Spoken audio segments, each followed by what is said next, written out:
Tiniyak ni House Secretary General Reginald Velasco na pag-aaralang mabuti ng kanilang legal department ang ikatlong impeachment complaint na inihain sa Kamara laban kay Vice President Sara Duterte. Sa ngayon, inaabangan pa kung kailan ito uusad, lalo pat naka-recess na ang Kongreso. Si Mela Las Moras ng PTV sa Balitang Pambansa. Formal nang natanggap ni House Secretary General Reginald Velasco ang ikatlong impeachment complaint na inihain sa Kamara laban kay Vice President Sara Duterte. Kabilang sa mga complainant dito ang ilang grupo ng mga pari, mga abogado at iba pang organisasyon. We believe VP Sara committed something illegal and something immoral against the Filipino people.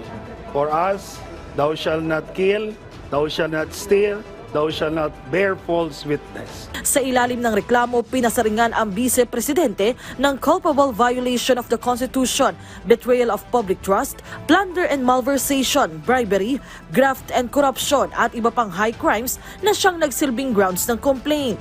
Ayon kay Attorney Amando Virgil Legutan, abogado ng mga complainant, nag-ugat ang reklamo sa mga pagdinig ng House Committee on Good Government and Public Accountability, kung saan nadiskubre ang umano'y maanumalyang paggamit ng Vice Presidente ng confidential funds at iba pang issue.